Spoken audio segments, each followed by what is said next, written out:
নমস্কার বন্ধু, রাখি পরিবার থেকে স্বাগত জানাই। আজ শুরু করতে চলেছি পুঁই পাতার পকোড়া।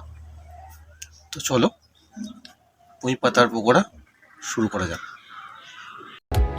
এখানে নিয়ে নিয়েছি পুঁই পাতা কুচানো, কাঁচা লঙ্কা, জিরে, আদা বাটা আর বেসন।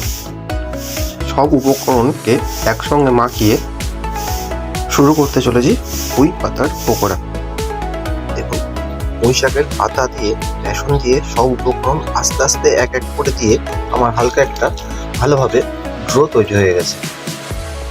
এবার আমি আস্তে আস্তে পোড়ার মধ্যে এক এক করে ভাত ভেজে তুলে নেব।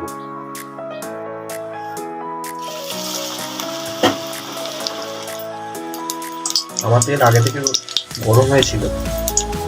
আমি আস্তে আস্তে ছোট ছোট করে পুঁই পাতা পকোড়াটা ছাড়ছি।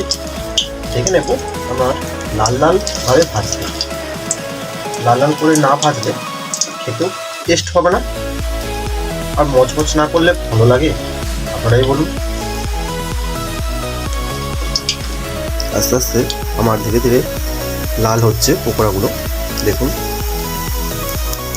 খুব ভালোভাবে লাল করে ভেজে নিতে হবে, তারপরেই তুলে নিতে হবে।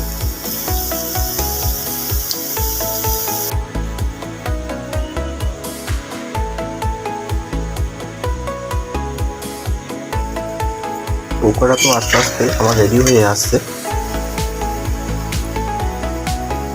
সন্ধ্যায় স্ন্যাক্সটা ভালোভাবেই হয়ে যাবে। একবার আমার পকোড়া ভাজা হয়ে গেছে, আমি আবার তুলেছি পকোড়া। যে পকোড়া আমার রেডি হয়ে গেছে, দেখতে পাচ্ছেন। দেখুন কত সুন্দর হয়েছে,